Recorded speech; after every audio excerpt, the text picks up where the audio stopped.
O Brasil é a nossa fonte de inspiração. E os brasileiros, os grandes personagens das histórias que contamos todos os dias, de todos os cantos do país. Existimos para transformar realidades, para ajudar a fazer as perguntas certas com inteligência e distribuir conteúdo de alto nível. Vamos além das notícias. Cobrimos, reverberamos. Tudo para chegar na intimidade de cada história. Histórias que nos revelam, nos aproximam e nos mudam. Investigamos acontecimentos relevantes com detalhamento. Analisamos as diversas faces que compõem todo e qualquer fato. Alcance com profundidade e responsabilidade. Como fazemos? Com diálogo, informação e opinião forte, respeitando a de cada um, refletindo a diversidade que nos faz brasileiros. Somos um canal de troca e interatividade. Saber primeiro, entender melhor, criar juntos conteúdo para todas as audiências. Nosso propósito é fortalecer a sociedade democrática com jornalismo confiável.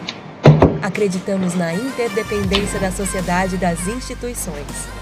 Ajudamos a transformar o Brasil porque nossas histórias mexem com as pessoas. E não é isso que fazem as boas histórias? Somos agentes de mudança e mudamos junto com o país que traduzimos. Inovação é cotidiana. Estamos todos conectados. Somos Brasil. Somos o nosso ontem, o hoje. E estamos comprometidos com o nosso amanhã. Somos Globo.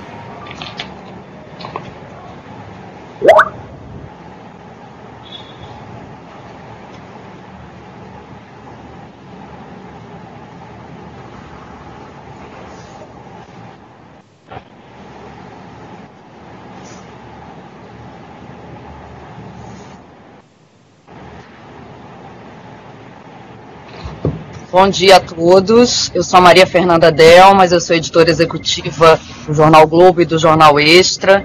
A gente está aqui para levar até vocês a 7ª edição do Reage Rio e a primeira que a gente está fazendo totalmente online. Essa edição tem o oferecimento de Sesc e Senac, o apoio da FEComércio RJ e a realização dos 2 jornais, Extra e o Globo. Para quem quiser acompanhar aí até o final, está sendo transmitido tudo ao vivo no site do Globo, no Facebook do Globo, no site do Extra e no Facebook do Extra, e além disso no YouTube e no LinkedIn do Jornal Globo. Bom, tenho aqui comigo hoje, tenho a honra de contar com a presença da Andréa Gomides, que é fundadora do Instituto Eclos e é mentora de ONGs e negócios sociais. Estou aqui também com o Lázaro Ramos, que é ator, apresentador, escritor, embaixador do Unicef no Brasil. A Alana Antunes, que atua nas áreas de psicologia e gestão e é head de talento e cultura de uma empresa carioca, a M4U, de tecnologia de pagamentos digitais. Temos também aqui o Antônio Queiroz, presidente da FEComércio RJ e empresário que atua em projetos de energia sustentável, entre outros, e com o Michel Coforado, que é antropólogo, especializado em consumo e comportamento, e podcaster e comentarista também. Bom dia a todos vocês, que a gente tenha um debate super produtivo. E o que estamos aqui fazendo todos juntos, de áreas tão diferentes, nesse momento tão especial da vida de todo mundo.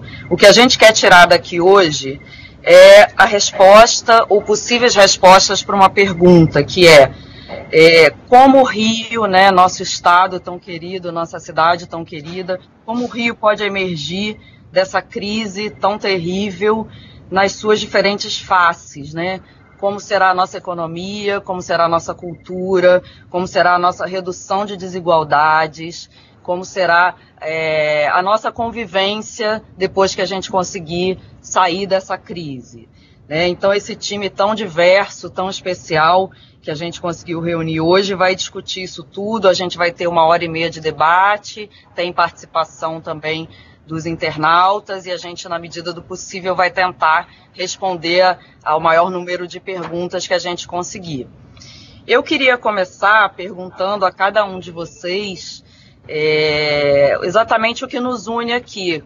Como vocês veem o Rio depois dessa crise? O que vocês acham que é mais urgente e o que a gente tem que olhar primeiro? Então vamos lá, vamos começar com a Andréa. Oi, bom dia. Muito obrigada pelo convite de participar dessa live, com esse objetivo de realmente reagir diante de tudo isso que a gente está passando. E eu acho que, para mim, né, no trabalho que nós estamos fazendo, acho que a grande mensagem é olhar para a desigualdade social. Então, acho que a gente, às vezes, acaba convivendo no dia a dia, tendo as nossas tarefas, e a gente não presta tanta atenção em quanto nós somos desiguais e quanto nós temos de população, tem mais de 13 milhões de pessoas que estão abaixo da linha da pobreza e que agora, numa situação de pandemia, sofrem ainda mais com essa situação. Então, acho que essa visibilidade e essa sensibilidade para as classes mais altas olharem para essa desigualdade talvez seja um grande aprendizado de tudo isso.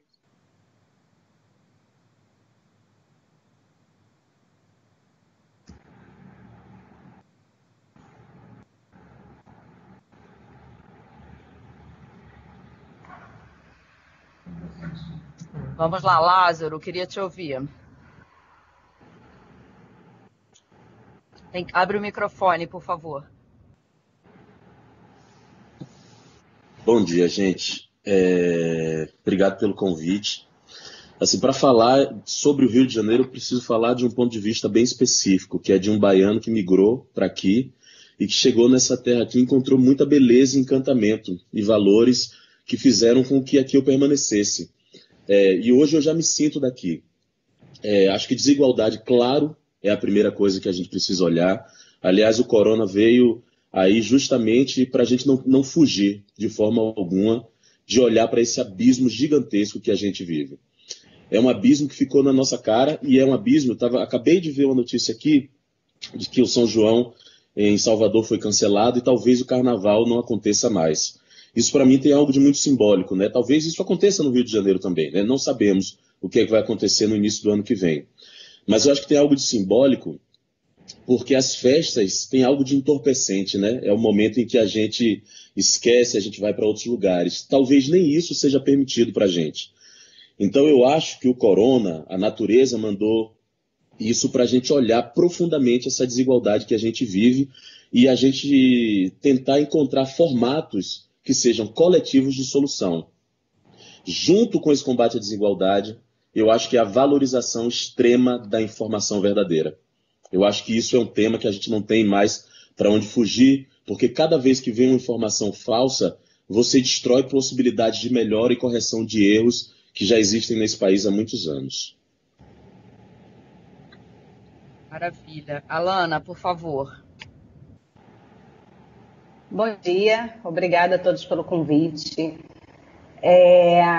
Faço minhas as palavras de vocês, eu acho que a gente precisa olhar com muito cuidado as desigualdades, com extrema atenção. Eu vou chamar aqui a atenção para os trabalhadores, né? Que é a minha área de atuação, né? Essa formação do trabalho.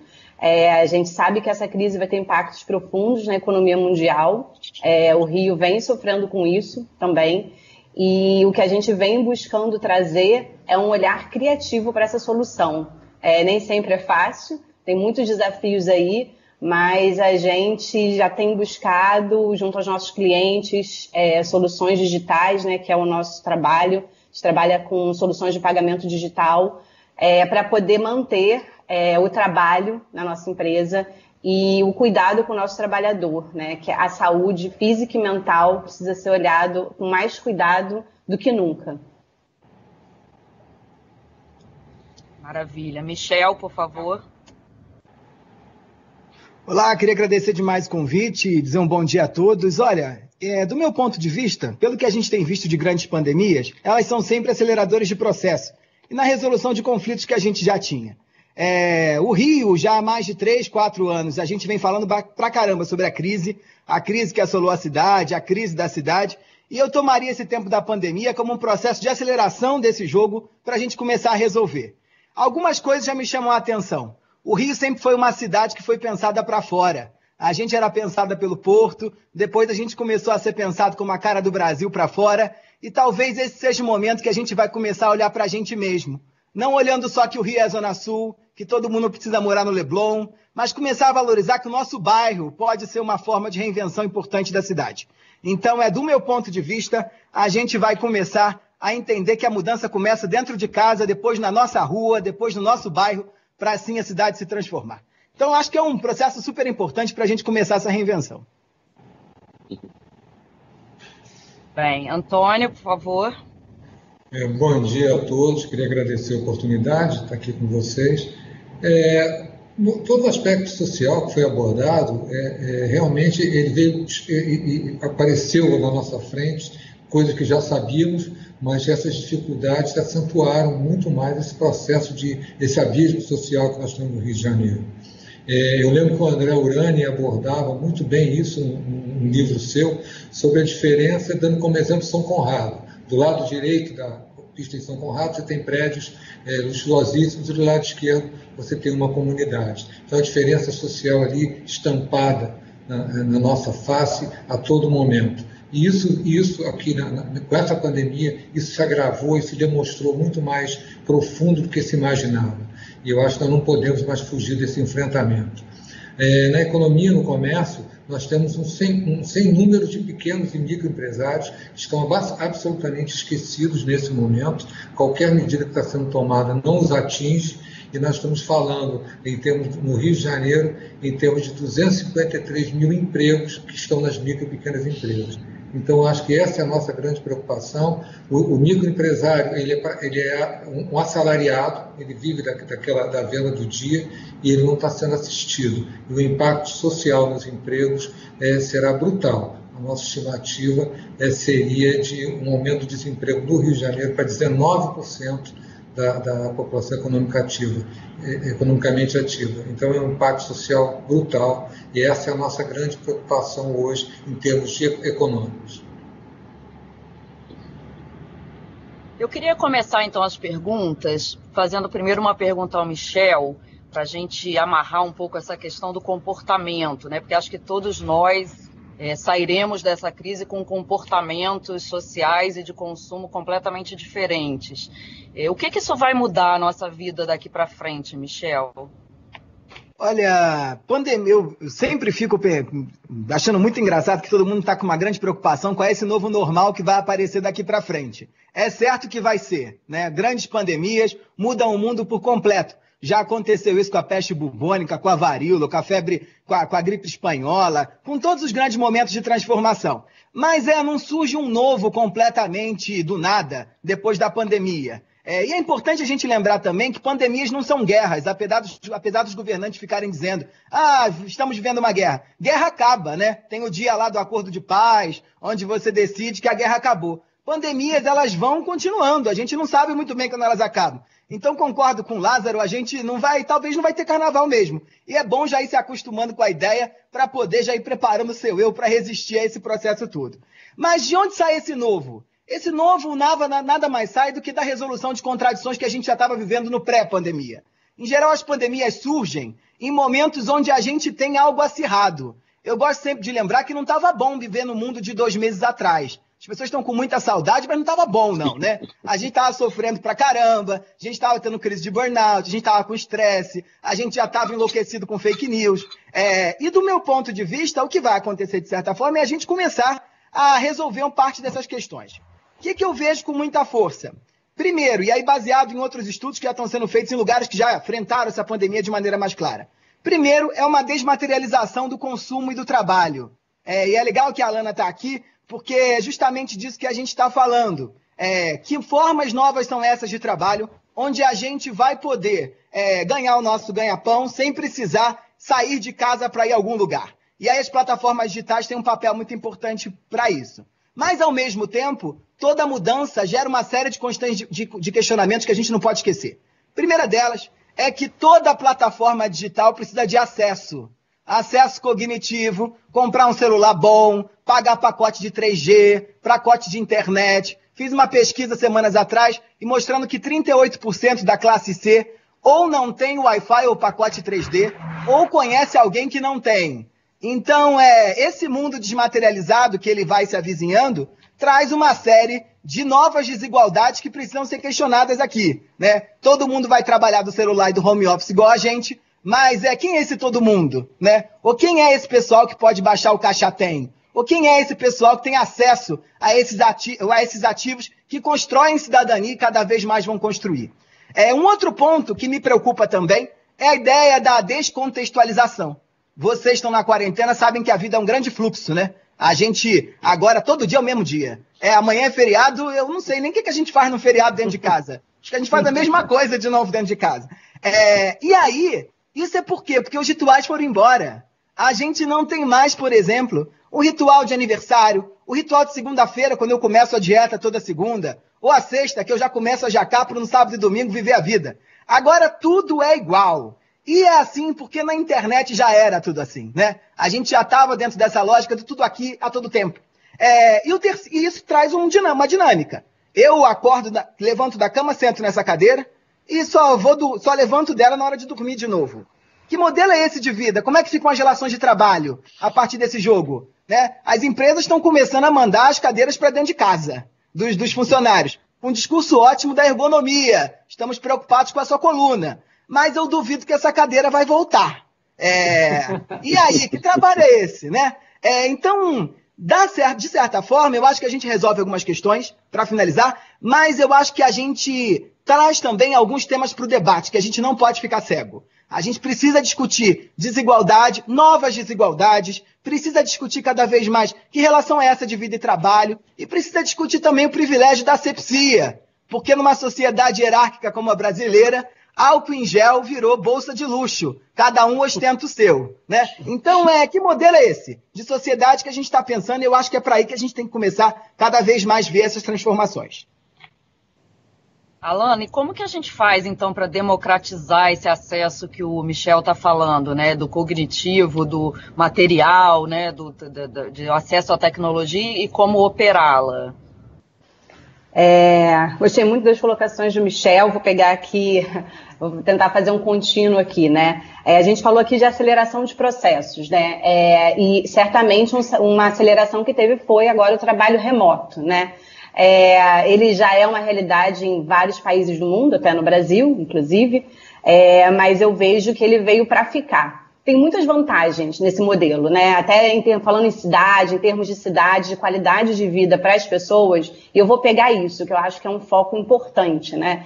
Tendo a devida preparação, né, de um ambiente de trabalho, você cuidando da sua rotina do trabalho, dos rituais que o Michel trouxe aqui, né? Criar novos rituais para esse trabalho. Então, diria assim, esqueça o pijama, né? Acordou, siga o seu ritual, toma banho, faça sua maquiagem se você for mulher, faça sua barba, siga o ritual, né? Respeite os horários de início e fim do trabalho, isso é importantíssimo. Vejo muitos profissionais já com problema por não estar se respeitando, né? Pausas durante o trabalho são importantes, porque isso acaba sendo, como o Michel bem falou, um ritual natural, né? Você sai de uma reunião, sai de uma sala de reunião, anda até a sua mesa de trabalho, na pausa toma um cafezinho, toma uma água. Quando a gente está dentro de casa, isso acaba sendo perdido. Então, a retomada desses rituais de trabalho são importantíssimas, né? E não queria deixar de falar, amanhã é Dia do Trabalhador, né? Vamos discutir essa pauta, porque há sim uma desigualdade muito grande vinda disso, né? Os meios digitais, eles são muito práticos, devem ser usados, ainda mais nessa situação de isolamento, eles vão se acelerar, só que do outro lado, o trabalhador do meio digital é um trabalhador altamente preparado, tecnicamente, cognitivamente, escolarizado. A sociedade brasileira, a carioca especificamente, tem muito ainda a acelerar para conseguir abarcar esses trabalhadores, né? A gente vê que existem ainda postos de trabalhos abertos em empresas de tecnologia, mas a gente tem uma enorme dificuldade em encontrar trabalhadores para essas posições, porque há uma defasagem de conhecimento muito grande. E isso tem que ser trazido, as empresas têm que buscar soluções, porque elas precisam do trabalhador para dar as suas soluções para o seu cliente, e o trabalhador precisa de trabalho, né? E um trabalho digno. E é o que a tecnologia traz. O trabalho da tecnologia, ele é altamente saudável, né? Se bem executado, tomando cuidado com as normas, com a saúde do trabalhador. Ele é um trabalho que ele tem pouco impacto na saúde física das pessoas, e acho que a gente tem que pensar nisso de uma forma muito cuidadosa. porque a nossa sociedade carece de trabalhador mais técnico. Eu queria pegar esse gancho e ouvir tanto a Alana quanto o Antônio sobre essa questão do pequeno empresário, né, do pequeno empreendedor, do dono de pequeno negócio. Como é que ele se inclui nesse novo mundo? Como é que ele se digitaliza? Como é que ele faz essa transição digital? Então, Alana, depois Antônio, eu queria que vocês falassem um pouco disso. O que a gente tem observado é que esses pequenos empreendedores têm usado muitas plataformas. Desculpa, eu queria ouvir os três, Alana, Andréia e Antônio, tá? Que lidam mais com esse tema. Obrigada. O que eu tenho visto é que esses pequenos empreendedores têm buscado algumas soluções criativas, né, e usado plataformas existentes, né, tanto para dar vazão ao seu trabalho, né, ao consumo do seu trabalho, quanto para fazer o pagamento disso, né. A criatividade, mais uma vez, vem aí como no centro, né? Vejo pequenos empreendedores apostando muito no localismo, né? Em estreitar o seu relacionamento com o seu bairro, com a sua rua, com a sua cidade, conforme já foi falado aqui, e as pessoas têm tido um apreço e buscado, sim, esse consumir desse pequeno empreendedor. Vejo algumas pessoas, por exemplo, no segmento de restaurantes locais, buscando experiências, né? Então, os aniversários que a gente não tem comemorado, os aniversários de casamento levando experiência. Então, é uma forma de se reinventar. Andréia? Eu já tenho uma visão um pouquinho diferente dessa questão do home office e dessa mudança em termos da sociedade, porque quando a gente pensa em toda essa estrutura de home office, de pessoas que conseguem realmente ficar dentro de casa, nós estamos pensando numa parcela muito pequena da sociedade, porque a maior parte das pessoas hoje, elas estão dentro das comunidades, elas são pessoas de baixa renda, e essas pessoas, elas são ou empreendedores individuais, autônomos, o pipoqueiro, o camelô, que depende de estar na rua para conseguir que o público passe e consuma o seu produto. E a gente tem uma série de pessoas que, de fato, não têm acesso à tecnologia, como o Michel já falou, e que estão dentro de casas minúsculas, e alguns que estão trabalhando em empregos que não possibilitam home office, porque são os caixas do supermercado, são as pessoas que estão trabalhando nas transportadoras, que estão fazendo com que os produtos da classe média alta cheguem em casa, com o entregador, que também está morando lá na comunidade, e que está colocando a sua vida em risco para servir uma camada mais alta da população. Então, toda essa estrutura que a gente pode ver em termos de mudança de sociedade, a gente vai mudar um percentual muito pequeno da população, porque a grande massa ainda vai ficar na mesma situação de vulnerabilidade e quanto mais tecnologia, mais desigualdade. Porque toda nova tecnologia, ela começa cara.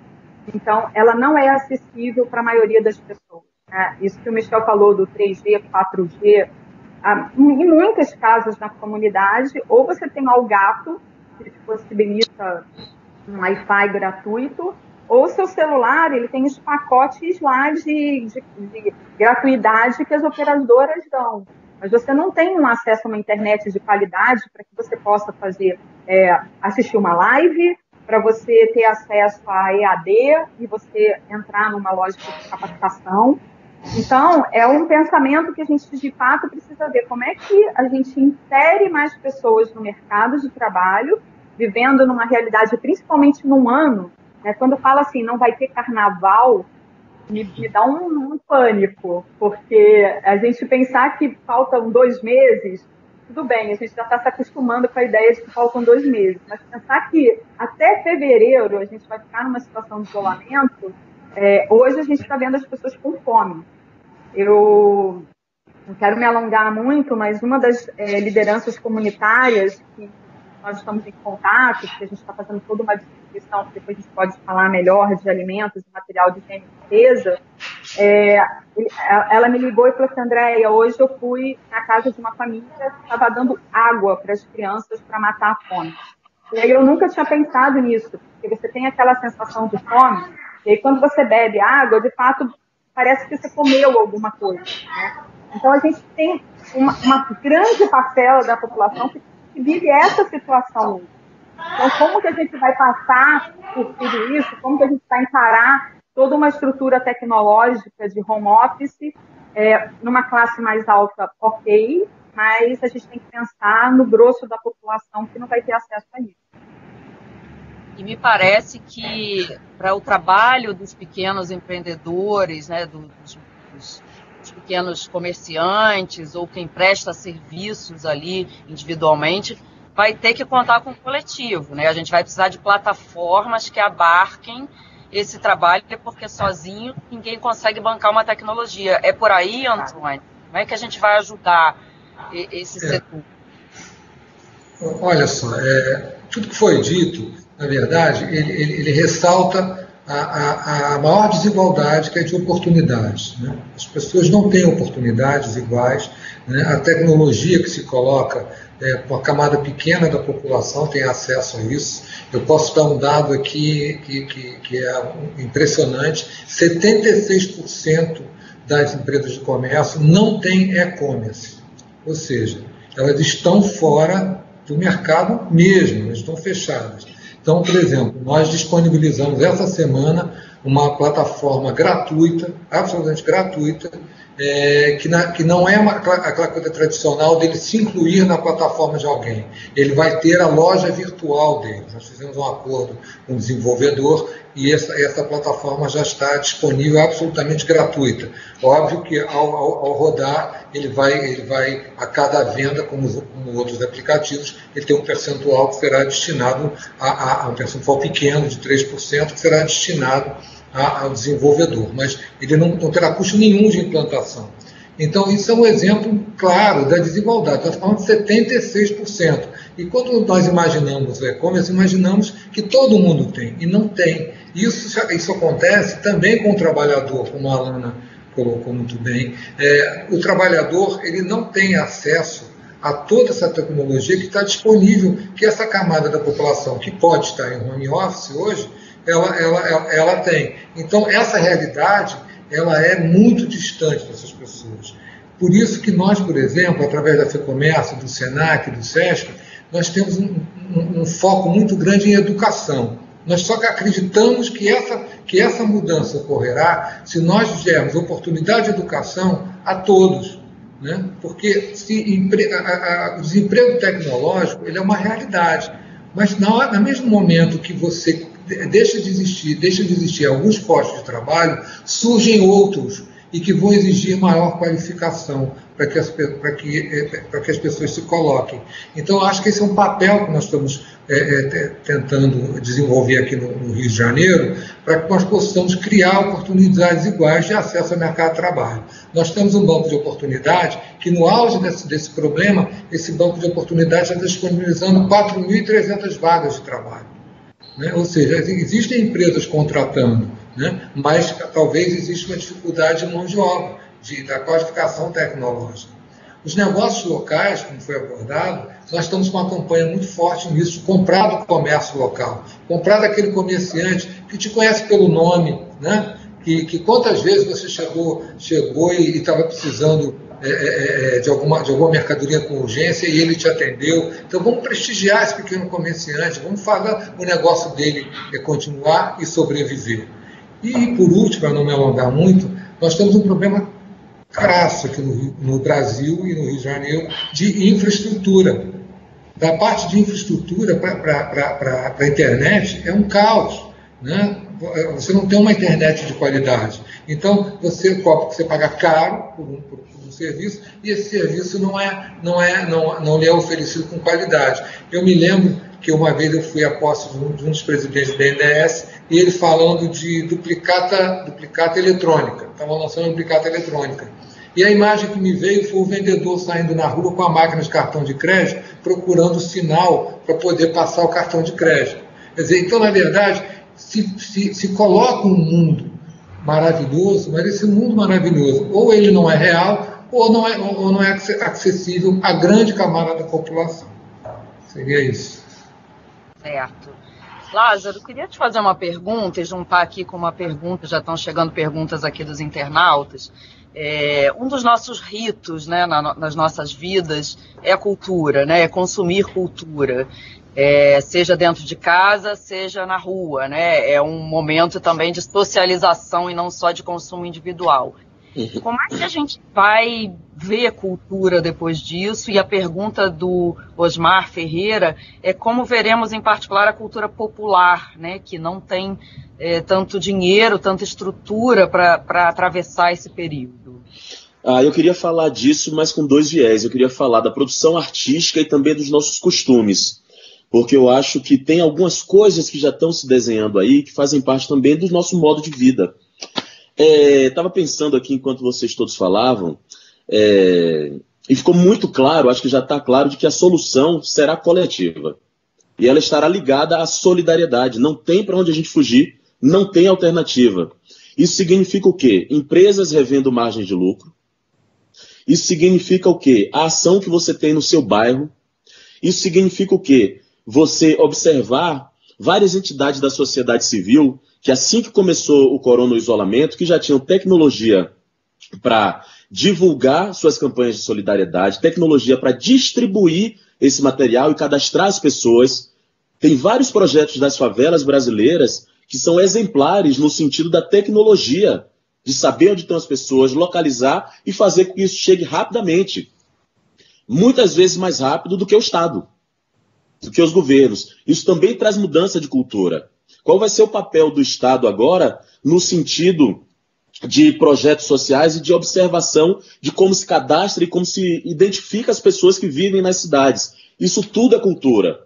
Cultura da confiança também. Eu estava vendo um projeto maravilhoso falando em restaurantes, vocês falaram muito aí, que é um projeto que criou um aplicativo para que as pessoas comprem os produtos agora e consumam depois nos restaurantes, pós-pandemia. Isso também faz parte da cultura da confiança, né?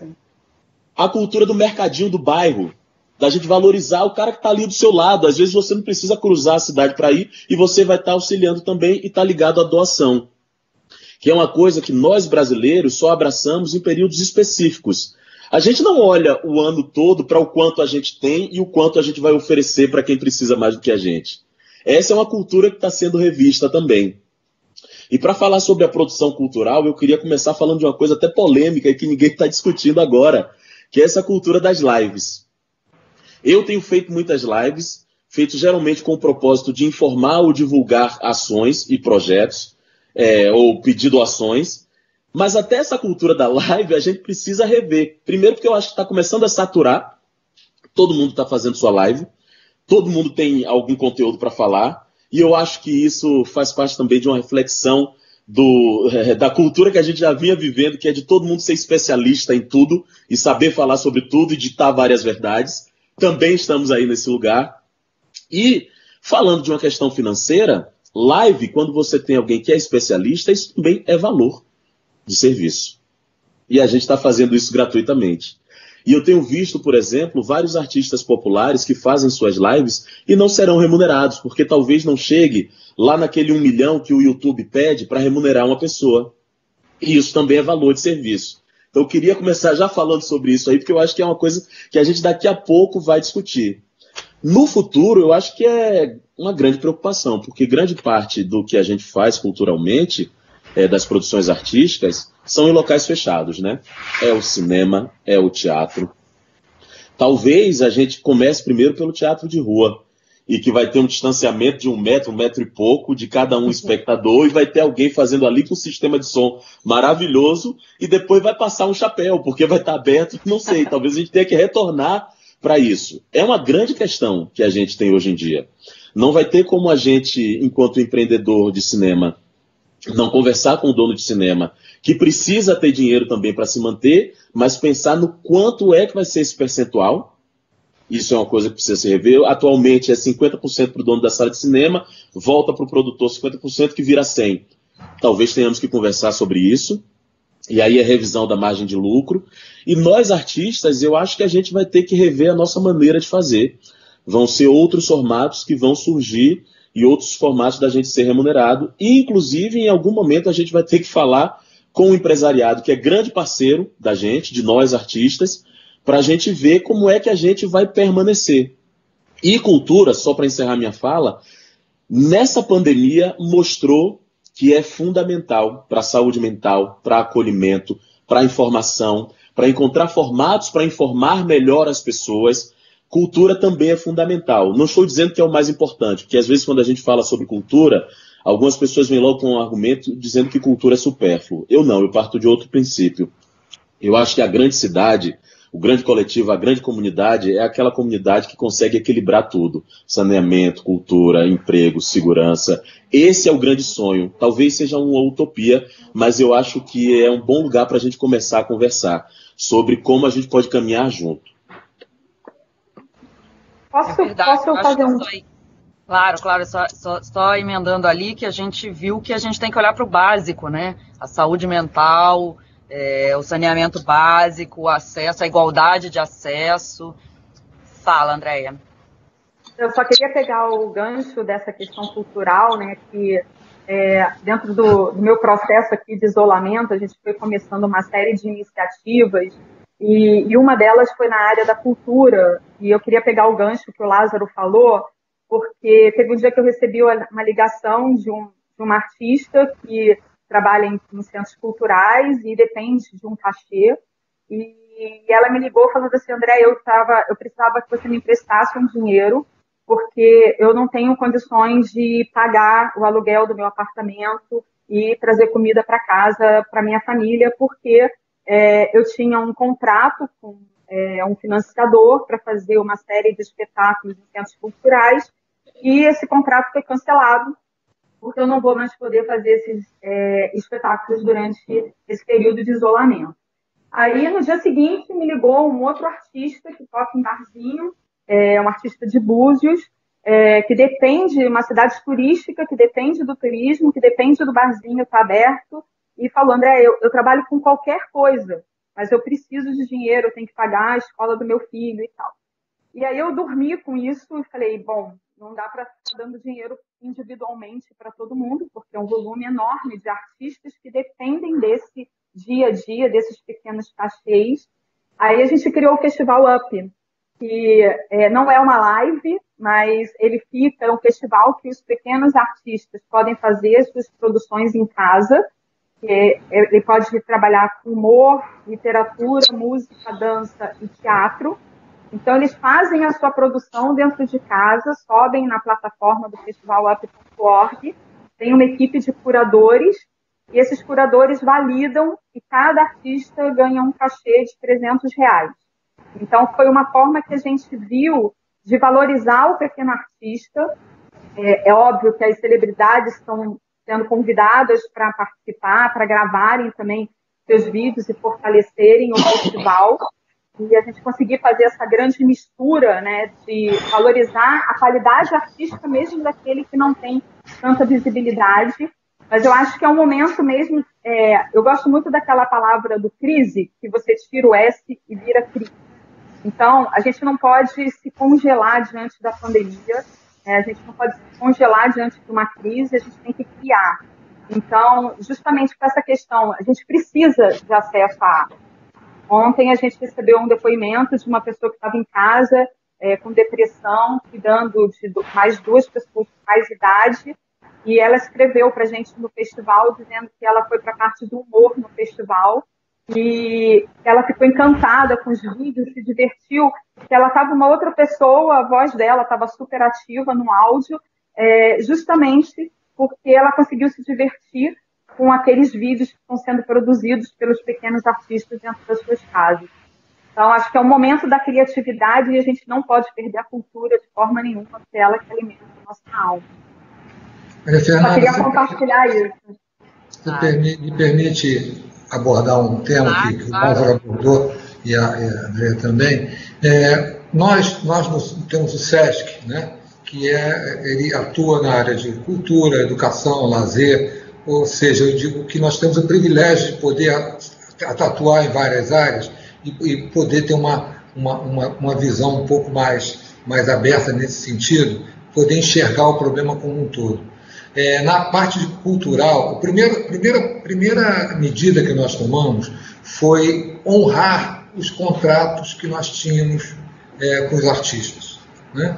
Na data que ele ia realizar a apresentação e a data que estava prometida, estava compactuado o pagamento, esse pagamento vai ser feito. E quando a situação voltar a uma normalidade, ou enfim, surjam outras formas de apresentação, até como o Lázaro colocou, aí ele nos fará essa apresentação. Por quê? Porque a nossa visão foi exatamente essa que a André colocou. Na hora que eu contrato, eu acho que o Lázaro pode confirmar isso, na hora que eu contrato um artista, ele começa a se preparar, ele tem gastos, ele se prepara, ele tem a produção, e ele conta com aquele recurso. Esse problema pegou a todos sem aviso, né? Ninguém esperava que a coisa chegasse a esse ponto. Então nós estamos honrando todos os compromissos. E temos feito lá no SESC a cultura do voluntariado, né? Como o Lázaro colocou também. Todos os nossos, nós temos grupos de idosos, né, que fazem atividades conosco, então eles mesmos se propuseram a confecção de máscaras, né? Então nós já entregamos 23 mil máscaras, né? E além do que nós temos o projeto Mesa Brasil. Eu acho que nós temos algumas imagens, se pudessem exibir, que é um projeto exatamente de receber alimentos e entregar a quem necessita. E nós temos feito isso só esse ano, de janeiro até agora, nós já recebemos e doamos 574 toneladas de alimentos, né? E só que o formato que nós fazíamos eram com entidades previamente cadastradas, e agora não. Nós estamos indo à comunidade, estamos indo a vários lugares e fazendo essa distribuição, não só de alimentos, como artigos de higiene. Teve uma pessoa que recebe alimentos de nós e que uma vez falou uma frase que me marcou muito. Ela falou: a pior face da pobreza é a fome. Então, nós estamos atuando fortemente nisso, né, para podermos tentar socorrer essa camada da população. Então, é exatamente o que foi dito. Esse momento vem despertando em todos e chamando a atenção da necessidade que nós temos que colaborar um com o outro, a coletividade, nós temos que atuar juntos. O problema é de todos, ele vai ser de todos sempre, ele vai te atingir de uma forma ou de outra, mas vai atingir a todos. Então, se todos nós atuarmos em conjunto, nós vamos conseguir superar com menos dificuldade esses momentos. E isso o Sistema S tem procurado dar às políticas públicas com toda a estrutura que ele tem. Onde o Estado não chega, nós chegamos, né? Nós temos atividades em várias comunidades que podemos atuar nesse sentido. Agora, realmente, a cultura do voluntariado, nós temos batido muito nessa tecla, porque é o momento realmente das pessoas ajudarem e colaborarem, né? E estamos lançando, aproveito, desculpa me estender, estamos lançando agora, dia 10, o Mesa Sem Fome, um outro projeto, então vamos recolher alimentos em supermercados, em farmácias, condomínios, com parceria da ABAD, do Secov, e nós vamos recolher alimentos para entregar às pessoas que estão passando essa necessidade no momento. Desculpa se eu me alonguei, mas é que é um assunto que apaixona e nós gostamos de enfatizar bem esse ponto. Maravilha. Queria fazer uma pergunta aqui ao Lázaro e ao Michel, né, que vissem sob seus ângulos, emendando também com perguntas que estão chegando, uma inclusive do Rafael Pedra. O modelo de consumo digital é uma realidade, mas a gente está louco para voltar a ter o contato presencial, né? Como será essa volta? Como estaremos preparados para isso? É uma coisa que vai atingir muito a questão cultural, como o Lázaro mesmo falou, né? A gente tem espaços físicos de convivência cultural. Como é que a gente vai conseguir voltar para esse convívio? Eu queria ouvir vocês dois sobre isso. Lázaro. Provavelmente criando um novo cumprimento, né? Acho que a primeira fase vai ser um cumprimento que é divertido, batendo cotovelo para trazer alegria, mas sem se abraçar, que é um hábito que a gente tem muito. Acho que isso vai acontecer. Acho que eu vou falar um pouco por mim nessa resposta. Não queria ser personalista, mas eu só saí uma vez e eu tive taquicardia. Eu sou dos poucos privilegiados que têm a oportunidade de estar confinado. Eu tive muita taquicardia, fiquei com medo de encontrar as pessoas. Eu botei uma camisa no rosto porque eu não tinha máscara ainda. E eu fiquei tentando entender como é que eu ia me relacionar. Mas por um outro lado, cada vez que eu trocava olhar com alguém, vi um olhar de acolhimento, mesmo na distância. Porque a gente está compartilhando uma experiência. Isso eu vi nessa saída. E eu acho que isso tem algo de belo. E aí, falando sempre de um lugar talvez meio artístico, eu acho que a gente já estava, como o Michel muito bem falou na primeira fala dele, a gente já estava na crise das ideias. Parece que as ideias morreram, né? Parece que as soluções de convivência morreram e a gente não tinha nenhuma ideia nova, pronta, para colocar no lugar. Eu acho que talvez floresça justamente isso, novas ideias. Eu não sei dar exemplos, mas eu acho que naturalmente a gente já vai encontrar outras maneiras. E eu acho isso muito bom. Eu queria só voltar um pouquinho na fala anterior sobre a cultura, para falar um pouco sobre a economia da cultura, rapidinho. Só lembrar que o profissional da cultura não é apenas o artista que está em cena. O profissional da cultura envolve muito mais gente. É a costureira, é o montador do cenário, é o hold, é o contra-regra. E são várias e várias famílias que não têm o salário do artista contratado de uma emissora de televisão, né? E que também está ali e leva essa renda para os lugares em que moram, né? E a maioria deles não moram exatamente na Zona Sul. E a economia da cultura também, quando a gente fala assim, não vai ter carnaval, a gente precisa lembrar que esse evento ele gera renda para vários outros setores. Do setor da bebida, do setor da montagem de cenário, do setor da limpeza. E isso é algo que a gente precisa lembrar também. Olha, eu ouvindo essa pergunta é engraçado porque essa semana mesmo a gente discutia sobre saudade. E a gente digitalizou muita coisa, mas não tem como matar a saudade ainda sem contato e sem toque, né? A gente pode ter todas as plataformas digitais, mas a gente só mata a saudade mesmo de alguma coisa, de uma comida, de uma pessoa, de um lugar, estando lá.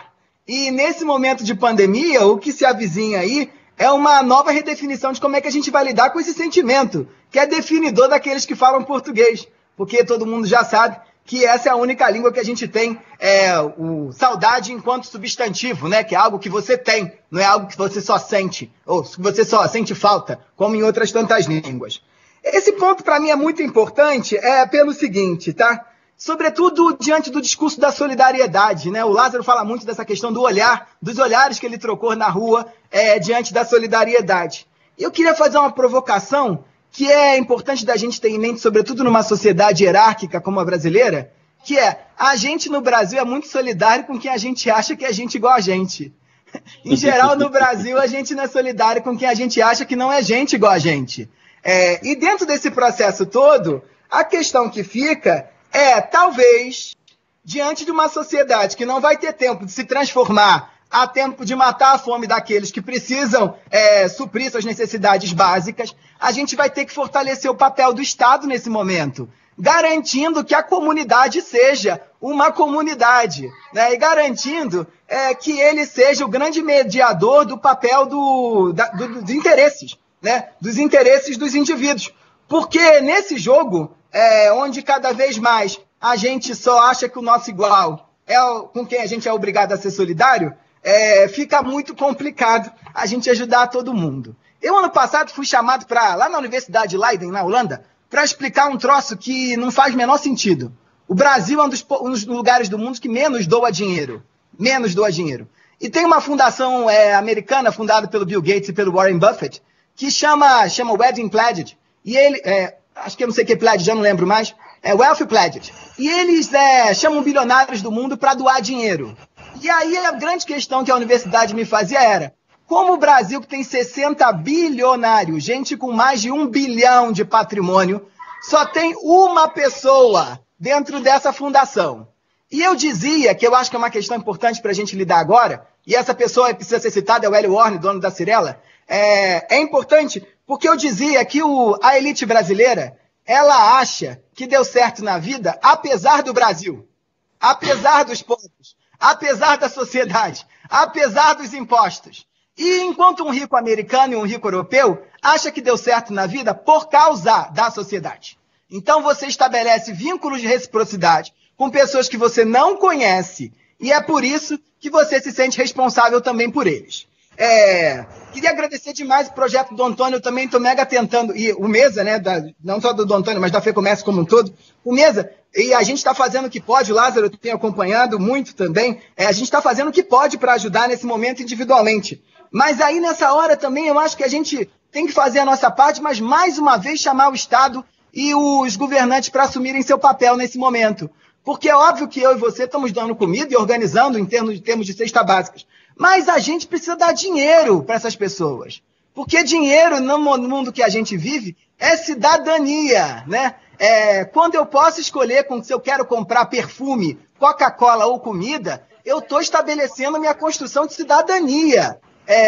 E o Estado que tem que fazer isso, né? Essa renda básica emergencial, ela precisa vir para ficar, daqui para todo sempre. É o mínimo que a gente pode garantir. Porque saiu uma pesquisa no mundo que está todo mundo com saudade, que é o mundo de antes da pandemia. Em janeiro, o IBGE dizia que 100 milhões de brasileiros viviam com R$ 413 por mês.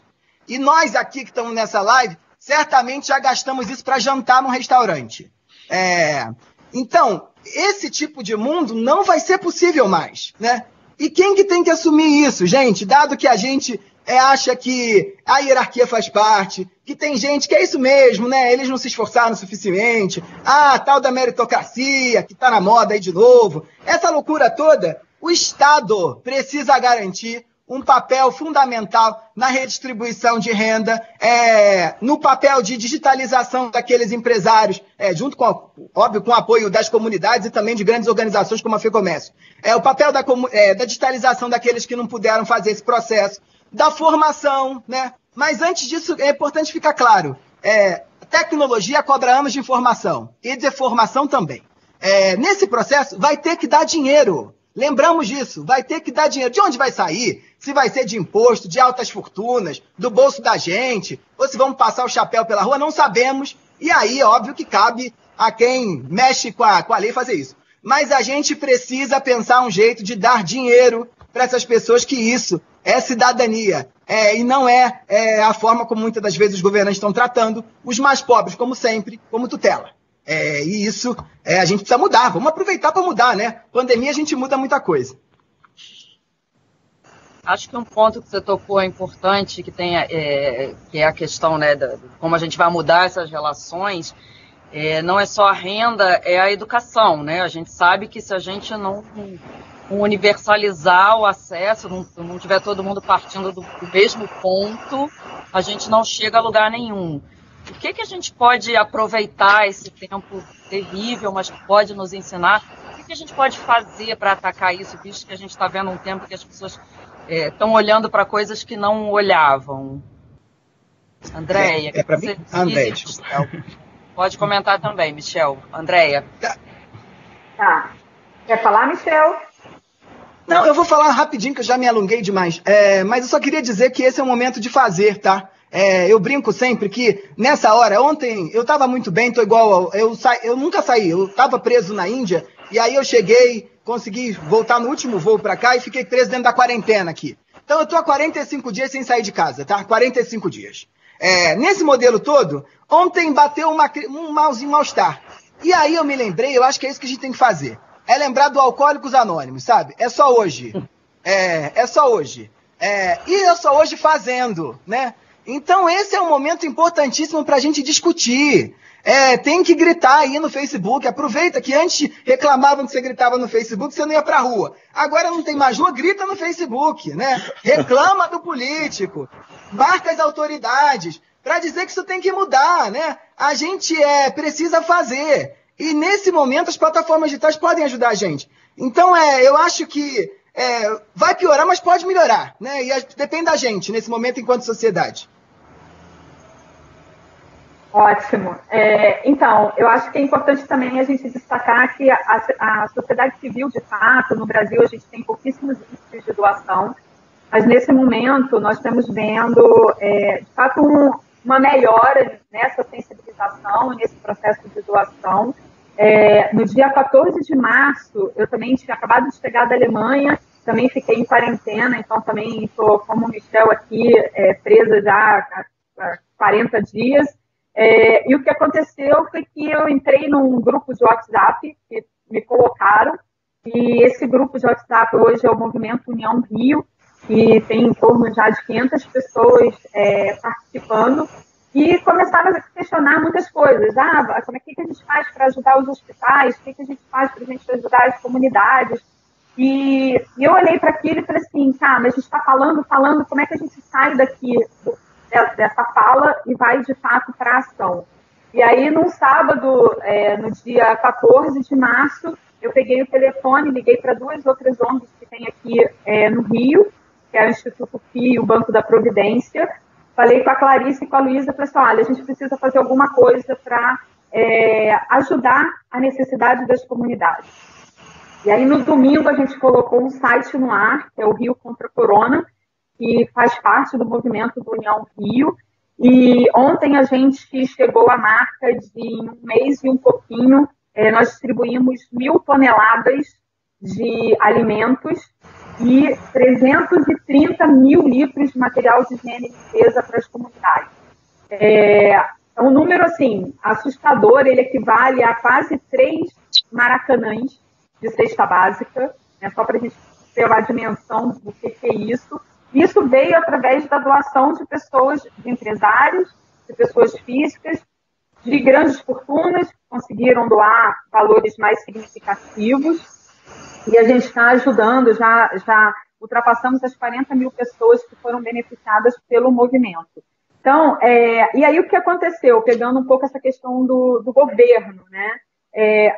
A gente, como sociedade civil, a gente também não pode deixar tudo na mão do governo, porque o governo nunca vai conseguir, pelas diferenças e pela situação que o nosso país está em chegar em tudo, mas sim a gente tem que responsabilizá-lo. Eu lembro que logo nos primeiros dias chegou uma ligação para mim falando assim, Andréia, o governo está querendo disponibilizar cestas básicas para as comunidades, mas eles não sabem como. E aí eu fiquei pensando, eu falei assim, não sabem como? Peraí, a gente aqui mobilizou em um dia 178 comunidades que estão recebendo as nossas cestas e o material de limpeza, que, óbvio, fazem parte da nossa rede de trabalho. A gente trabalha com muitas dessas organizações em programas de capacitação, que é o que o Instituto Ecos faz. Mas, assim, em um final de semana, a gente mobilizou essas pessoas acionaram voluntários, e essa corrente do bem que se transformou em alimentos e material de higiene e limpeza está chegando na ponta.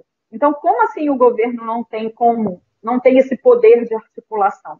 Então, eu super concordo com o Michel, a gente tem que sim aproveitar o momento e questionar por que essas pessoas estão passando fome, mas a gente também, como sociedade civil, eu tenho feito muito essa reflexão, principalmente porque a gente não tem mais empregada dentro de casa. Então, você tem que trabalhar, você tem que limpar.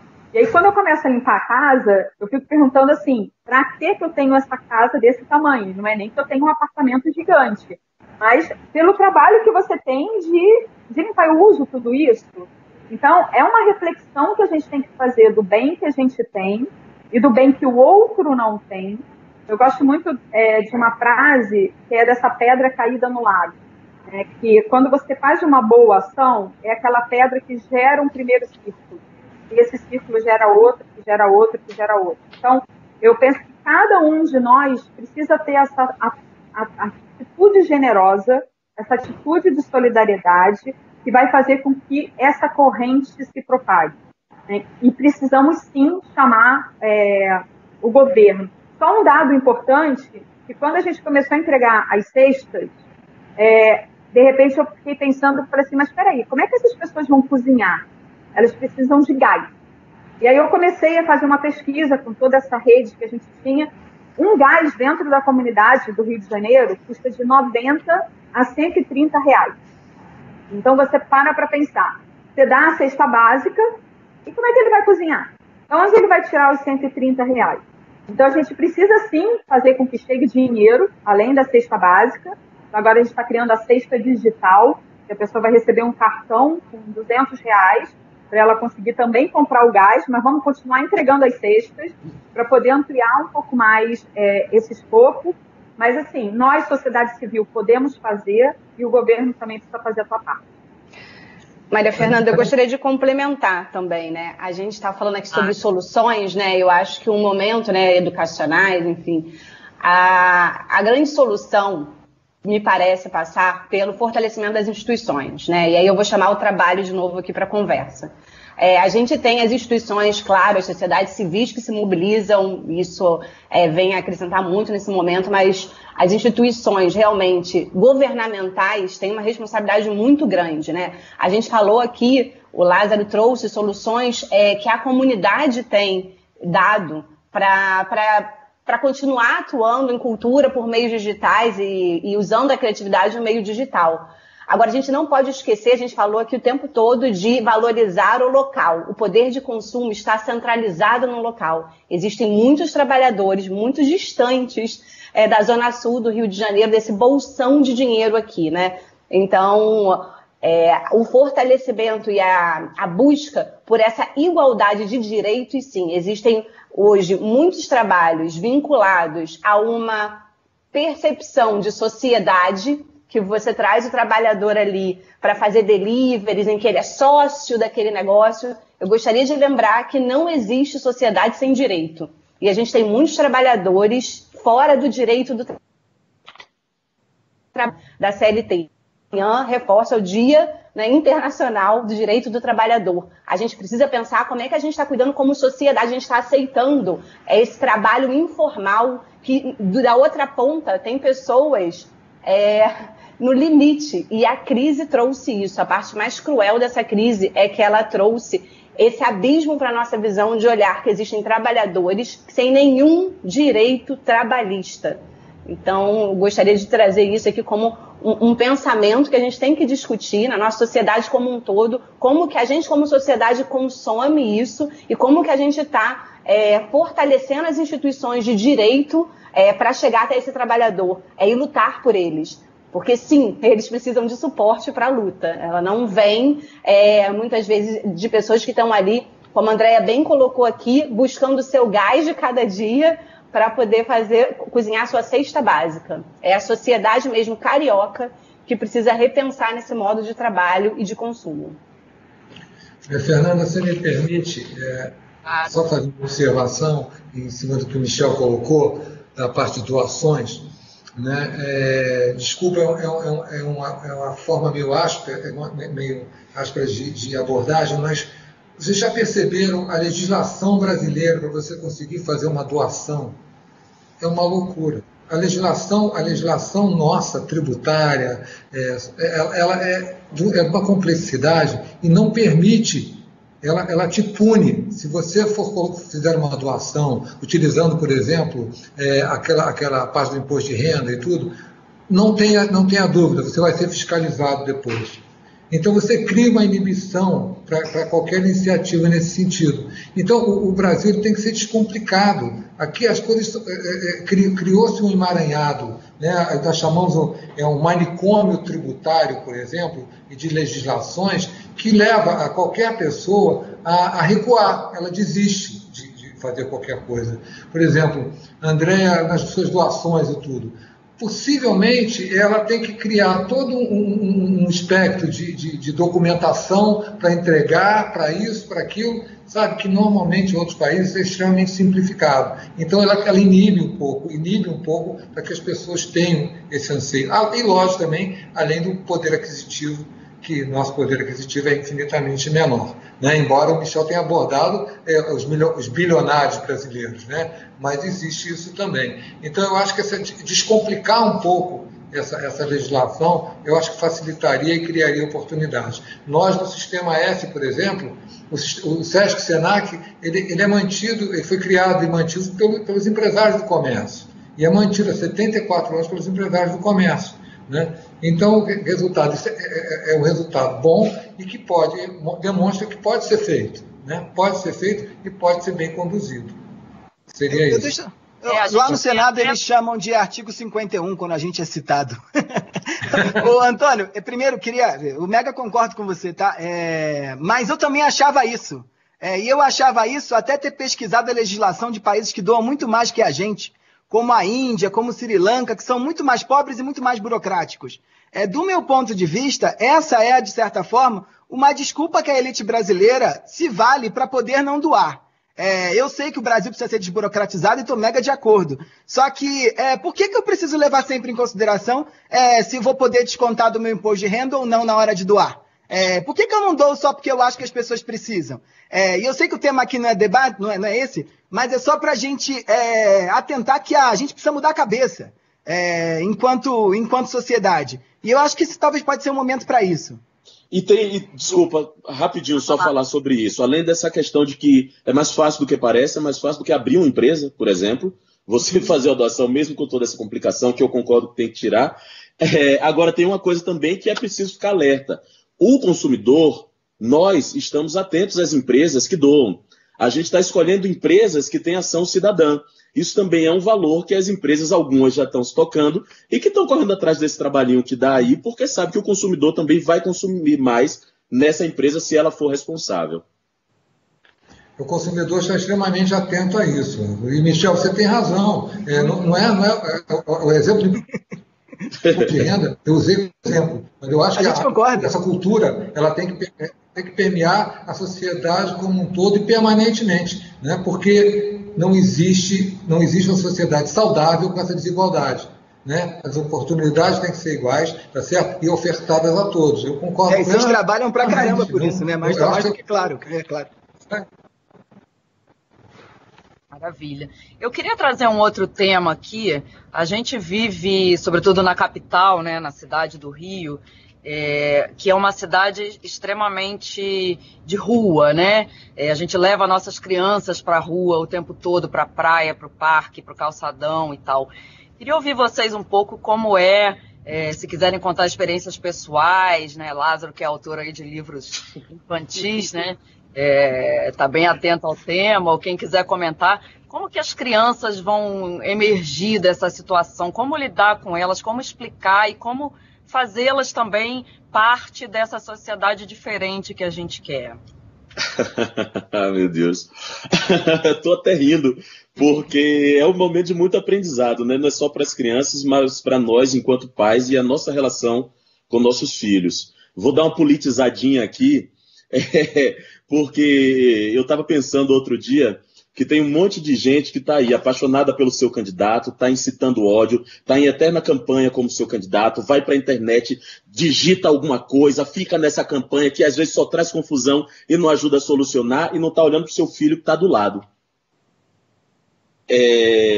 O meu caso não foi exatamente por uma questão política, mas no começo eu ficava ali tentando doar, tentando colaborar, tentando falar com não sei o quê, ver todo mundo que estava fora, ver minha tia-avó que estava querendo sair de casa, olhando para a rua e não olhando para dentro de casa.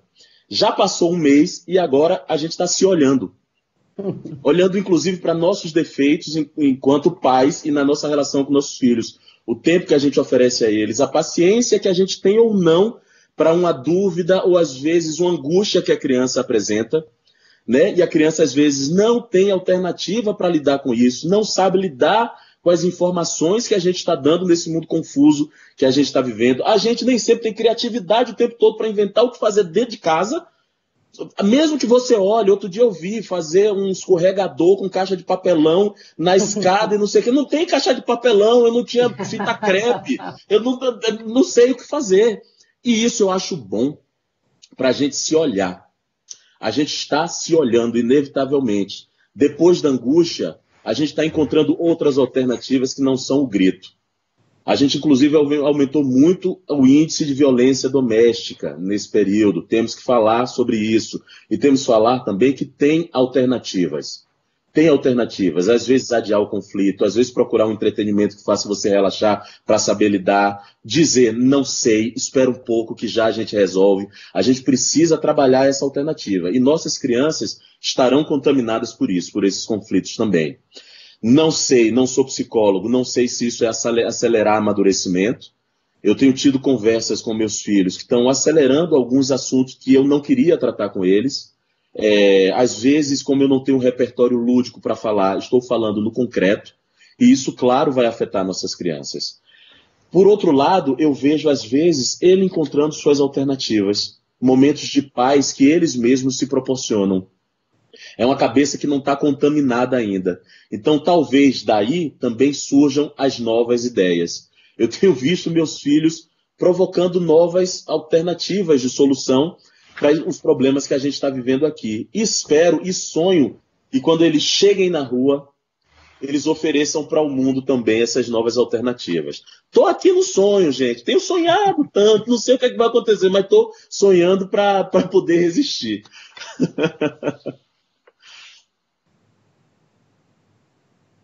Vamos lá, alguém mais quer falar sobre isso? Você sabe que nos Estados Unidos já estão chamando essa geração de Generation C, geração C, que é geração Corona. E é engraçado ver que, para mim, a grande experiência que essas crianças estão vivendo é uma experiência com tédio. Eu até escrevi um artigo há semanas atrás falando dos helicopter parents. Porque eu e vocês fomos crianças que o pai deixava na frente da televisão e de vez em quando ia lá ver para ver se a gente estava vivo, né? E essas crianças de agora não. São crianças que têm agenda, né? A criança nas férias, a mãe fica enlouquecida porque ela tem que criar a agenda da criança. A criança tem que ir a 50 museus, ir a não sei quantas vezes à Disney, ou tem que ver não sei quantos desenhos, ler não sei quantos livros. Me lembro, e o artigo vem disso, de uma vez que fui num museu em São Paulo, que se chamava Museu da Criatividade, se eu não me engano, tinha uma exposição do Da Vinci, e o pai dizia para uma criança de 2 anos como é que um sistema de roldana funcionava. E uma outra parte, que era uma parte lá do museu, uma exposição do Monet, a mãe explicava para o filho de 4 anos quem tinha sido Monet, que ele era lá um artista super importante. Esse modelo de formação produtivista, de que todo mundo tem que fazer, que a criança tem que, as mães e os pais concorrem, né, quais filhos fazem mais coisas, eu acho que ele vai dar um break agora. E isso pode ser importante para a gente, porque tédio, ansiedade, atenção, ou falta de atenção e angústias fazem parte do nosso processo de socialização. E as crianças até então não estavam curtindo muito isso, porque elas não tinham nem a chance de lidar. Então, quando o Lázaro fala que o filho dele para e se resolve, putz, isso é um puta aprendizado, a gente está ganhando. Verdade, elas estão bombardeadas também pelo noticiário da desigualdade, o que a gente está falando aqui, né? Elas estão vendo como cada pessoa de cada origem está atravessando. E eu queria ouvir de vocês se também é um momento importante, né? Quem lida mais aí com psicologia, se é um momento importante também para reforçar essas questões e a necessidade de todo mundo olhar para isso e fazer a sua parte e cobrar do poder público também. Fernanda, se me permite, nós temos no SESC um projeto chamado SESC Mais Infância, que é exatamente mantendo as crianças em atividade o dia inteiro. Elas saem da escola e elas vão para o SESC e nós damos continuidade às atividades. Quando chegou esse momento, as crianças ficaram, né, sentindo uma falta enorme das atividades que lá fazem e nós passamos a oferecer de uma forma remota, né, e a adaptação delas tem sido fantástica, né, e de uma forma leve, que a grande preocupação foi que todos manifestaram aqui. Elas estão vivendo uma realidade muito dura, né? Então, nós temos que não criar um mundo de fantasia, mas passar essa realidade de uma forma mais lúdica, né? Mais leve. Então, nesse projeto nosso, nós temos conseguido, através de uma forma remota, fazer, inclusive, que eles interajam entre eles, né? Com outras atividades e amenize um pouco esse momento. Até porque, quando se fala muito em retomada da economia, esquece o seguinte, a maioria das mães, por exemplo, deixavam seus filhos em creches. E se elas voltarem a trabalhar, o que vai acontecer? Como é que você vai resolver esse problema? Né? Então, isso é uma preocupação muito grande nossa, porque todas essas mazelas, todas essas fragilidades, elas vieram à tona com esse momento que está acontecendo. Então, não existe uma solução pontual, existe solução para o todo. Né?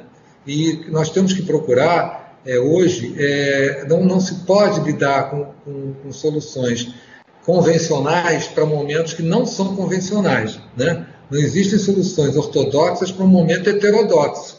Nós temos que buscar outras soluções. E aproveitando só o Lázaro abordou a parte política, né?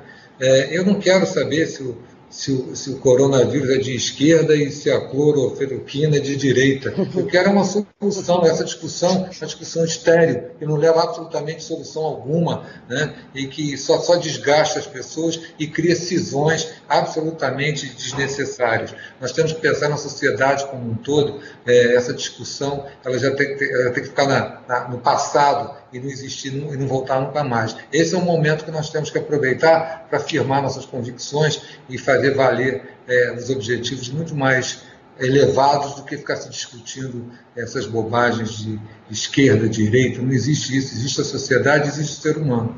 E é isso que nós temos que discutir. Desculpe se me alonguei um pouco, né? Desculpa, deixa eu... Perdão, rapidinho, vai ser bem rápido, só dar o pai coruja, porque o tema é esse. Thaís começou a registrar as frases das crianças, e vou ler aqui 4 rapidinhas. Thaís falou assim: crianças, vão fazer alguma coisa, pelo amor de Deus. E João respondeu assim: mãe, não existe fazer nada, a gente sempre está fazendo alguma coisa, mesmo que pareça nada. Essa foi uma. Thaís falou assim: crianças, parem com isso, vocês vão se machucar. Maria respondeu: vamos nada, nós somos crianças corajosas, vocês que são adultos medrosos. Maria falou para Thaís: mamãe, o sabão é o herói do mundo agora, né?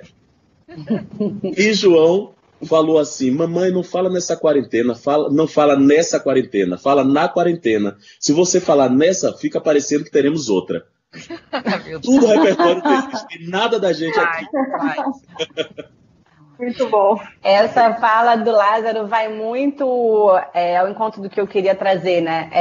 A gente, essas crianças cheias de agenda, elas são crianças, né, dessa geração, mas de um setor muito pequeno da população, ainda assim, né? A gente tem ainda uma população muito grande no Brasil que não tem essas agendas, né? E acho que levar esse excesso de agenda, levar muito o mundo do adulto, né? Ele explicou aqui a história da Roldana, uma criança de 2 anos, num museu. É levar o mundo do adulto para a criança. Eu acho que esse é o momento do adulto aprender com a criança. A gente vai entrar na agenda deles, né? A gente vai absorver esse excesso de criatividade que é muito simples, que vem da inocência da criança. Então, trazer esse olhar para o adulto e valorizar esse olhar da criança, que me parece ser muito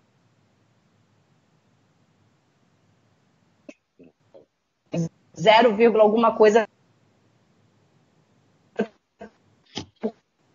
do Brasil que tem agenda cheia, é aprender a criatividade que vem das comunidades. Mas simplista que o empresariado pode buscar, que existe na criança. Bom, infelizmente a gente está chegando ao fim da discussão, acho que a gente tinha ainda um rico debate pela frente. Queria só pontuar também que a gente vai ter que olhar muito os idosos, né? A gente, sobretudo aqui na capital, tem uma população idosa grande que está sofrida, né? Está sofrendo com esse isolamento. A gente também, na hora da retomada, quer dizer, agora, obviamente, mas na hora da retomada também vai ter que cuidar disso. Então, queria pedir as considerações finais de vocês, né? Lançando aí uma última pergunta, né? Como vocês veem a nossa retomada, sobre a ótica que vocês quiserem falar. Então vamos lá, Andréia. Sim, eu queria só aproveitar essa última fala para mostrar um pouco para vocês que a realidade nas comunidades é como se quase nada tivesse acontecendo. Quando a gente fala das crianças, as crianças continuam na rua. A visão da comunidade é que o coronavírus é uma doença de rico, até porque ela começou mesmo sendo uma doença do rico, porque veio exportada de quem conseguia viajar, e as casas são muito pequenas, então é muito difícil você conseguir manter 5, 6 pessoas em 2 metros quadrados por 2 metros quadrados. Então, essa é uma preocupação que a gente precisa ter de como conscientizar e como ajudar, de fato, as crianças a ficarem nesse lugar apertado e que tipo de conteúdo a gente pode fazer chegar. Eu sou uma pessoa super esperançosa e eu vejo sempre, como eu falei, né, as crises como momentos de criação, momentos da gente se inventar e se reinventar. Então, eu acho que a gente vai sair de tudo isso melhor, porque, pessoalmente, talvez nós sejamos pessoas melhores, né? Quando eu vejo um noticiário que vai falando das pessoas morrendo, nós vamos morrer, né? Pode ser hoje, pode ser amanhã, pode ser daqui a um ano. E o que a gente está deixando de legado, o que a gente está fazendo de bem, e como é que a gente está se preparando para esse futuro fora do mundo, né? Como eu vou ser uma pessoa na vida eterna, vamos dizer assim. Então, eu acho que esse é um momento da gente se pensar como sociedade, se pensar individualmente como pessoa, os nossos atos, o quanto a gente está sendo relevante para fazer uma sociedade diferente. Mas eu tenho muita esperança de que as pessoas vão passar por esse processo de transformação, de reinvenção, e a gente vai sair muito melhor de tudo isso. E muito obrigada pelo convite e obrigada por todo mundo que está assistindo. Espero ter conseguido responder aí as perguntas, e se tiverem outras, depois vocês mandem que a gente vai respondendo. Obrigada, Alana. Eu sou bastante otimista, então eu vou para o lado otimista da coisa, né? A gente vai sair reinventado, certamente. Nesse momento sairemos dele, sairemos reinventados. E agora a gente vai discutir, trouxe para o presente o que a gente chamava de futuro do trabalho. Vou chamar agora de presente do trabalho. A gente vai ter que lidar com isso, com todas as nuances que ela trouxe, uma aceleração muito grande da tecnologia, uma exclusão ainda maior de um setor, de um segmento muito grande da população que não tem acesso a nível educacional que consiga ser inserido nesse mercado de trabalho. E quero terminar a minha fala chamando para reflexão, sim, do fortalecimento das instituições governamentais. Elas precisarão, sim, a sociedade não vai sair, é fácil, nenhuma sociedade sem todo o suporte e o fortalecimento das instituições governamentais, né? Elas precisam apoiar os cidadãos, acima de tudo, e os trabalhadores que, nos últimos anos, no Brasil, em nome de uma desburocratização do trabalho para gerar postos de trabalho, veio perdendo, sim, direitos, e agora, nessa crise, foram altamente afetadas por isso que aconteceu. E os empregos não foram gerados na proporção prometida. Então, a gente, de fato, só excluiu mais uma vez uma população necessitada de um suporte governamental. Queria agradecer também aqui a participação. Obrigada a todos. Lázaro. Agradeço também a participação, diferente das minhas companheiras de bate-papo, o otimismo e a esperança em mim me paralisa um pouco e me entorpece. Então, eu sempre me trabalho para não ser muito otimista. Eu sou muito da ação. Então, vou compartilhar aqui essa realidade que é minha, muito particular. Se você está assistindo esse debate, haja, faça. Seja responsável no seu clique, naquela informação que você passa. Se você está na dúvida do que fazer, se apoia, se não apoia por tal motivo, por determinado motivo, tem coisas que são urgentes. O apoio é urgente. Quem está do seu lado é urgente, você pode fazer. Agir o tempo todo. Cobre, sim, dos seus governantes. Acho que é importante, que é isso. Não estamos mais em campanha de nada, gente. A gente está numa situação que é extrema e que a gente só vai resolver com a ação coletiva. O remédio, a solução será coletiva. E ela passa também pela informação. E pelo afeto, que é uma palavra que eu falo sempre em todos os debates e bate-papos. Afeto. Saber que a gente afeta o outro e que a gente é afetado por todos, por todo mundo que está à nossa volta. Essa percepção de mundo eu acho que é muito importante e ela precisa ser fortalecida. Esse é um dos aprendizados que a gente pode levar desse período. Obrigado de verdade. Obrigada, Antônio. Eu gostaria muito de agradecer a oportunidade de participar, cumprimentar todos os colegas, né, desse nosso bate-papo. Aprendi muito, ouvi muito.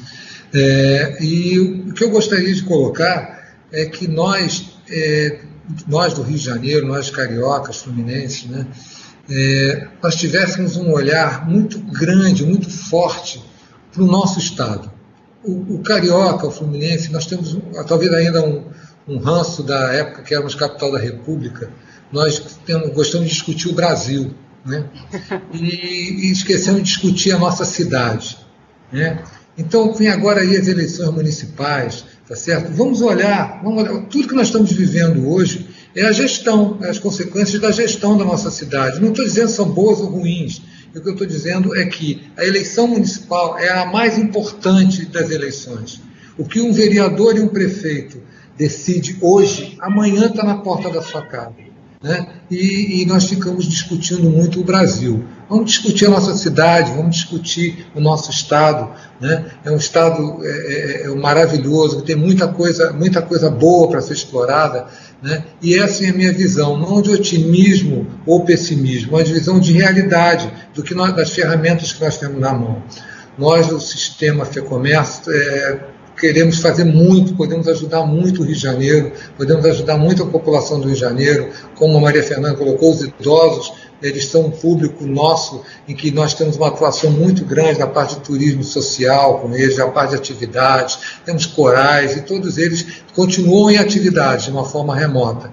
E houve realmente, como a Alana colocou, essa aceleração. Eu acho que nós andamos, 20 anos em 40 dias. Né? Tivemos pessoas que nunca mexeram no equipamento de informática, hoje diretamente trabalhando, principalmente a parte os idosos, eles se adaptaram de uma maneira extremamente rápida a isso. E enfim, eu acho que é uma oportunidade, não sairemos iguais, né, como entramos, mas eu tenho certeza que sairemos melhores, sairemos olhando a sociedade de uma forma diferente, a solidariedade também. Muito obrigado e uma boa tarde a todos. Michel. Está com o microfone fechado. Pronto, agora sim. Eu queria agradecer demais o convite para participar desse debate. Se acabar a internet, que ela anda oscilando pra caramba, eu ficava numa quarentena com vocês, só debatendo. Olha, eu brinco sempre que muita gente não tá respeitando a quarentena, o isolamento social, porque diz, vamos morrer mesmo. Mas a questão aqui é mais séria, porque eu quero morrer, mas eu quero morrer dignamente. Da mesma forma como eu nasci dignamente, né? Eu nasci como humano. Me envolveram num pano, minha mãe me levou para um lugar, a enfermeira para o outro, e eu quero morrer de um jeito digno também. E nessa pandemia a gente não está dando às pessoas o direito de morrer de forma digna. Então, isso é muito sério. E aí, o mundo que se avizinha para mim é um mundo cada vez mais onde a gente vai estar junto e misturado, e precisa estar. Não é questão de escolha. Porque a sociedade, às vezes, não pergunta pra gente o que a gente quer. A gente tem que forçar a nossa opinião. E nesse momento onde a gente precisa estar junto e misturado à distância, me parece que a palavra tem uma dimensão mais importante do que nunca. A palavra tem poder, já diziam os mais velhos, né? E aí, o debate público eu acho que é o lugar mais fundamental para a gente construir esse mundo que a gente quer encontrar quando botar o pé lá do lado de fora. O Brasil está meio que virando uma teocracia, dizem alguns, então eu lembraria que a gente pode profetizar o futuro e a vida que a gente quer. Porque só depende da gente e fazendo. Eu estou com o Lázaro, eu acho que não é um momento para estar parado, não. É um momento para estar correndo, nem que seja dentro de casa. Isso aí, obrigada. Queria agradecer aí André, Alana, Lázaro, Michel e Antônio. Acho que foi ótimo o nosso debate. Lembrar que esse espaço que a gente tem no Globo e no Extra, do Reage Rio, ele é para discutir soluções para o lugar onde a gente vive. Como o Antônio falou, a gente acaba discutindo muito o Brasil porque é da nossa natureza, né? Mas a gente gosta de discutir soluções para o lugar onde a gente vive. Sabemos que estamos vivendo um momento muito triste, né? Muitas famílias em luto, como o Michel falou, sem nem a chance, às vezes, nem de enterrar dignamente, né, suas pessoas queridas. Então a gente tem essa missão, tem essa obrigação de discutir, sim, saídas, soluções, a participação de cada pedaço da sociedade. Então, acho que foi muito boa essa nossa discussão nesse sentido. Lembrar aos internautas que todo esse conteúdo vai estar disponível nos sites do Globo e do Extra. Quem quiser assistir de novo ou compartilhar ou olhar algum ponto especificamente, esse conteúdo vai ficar lá. Agradecer novamente ao Sesc Senac, né, pela parceria aí, pelo apoio da FEComércio RJ, né, em viabilizar esse debate, e espero que a gente tenha novos debates tão ricos quanto esse, né, porque a gente tem um período muito duro pela frente ainda e precisa sair dele melhor do que entrou. Então, obrigado, foi ótima a participação de todos vocês, obrigada a quem está assistindo e até uma próxima. Obrigada, gente. Obrigado. Tchau, obrigada. Tchau.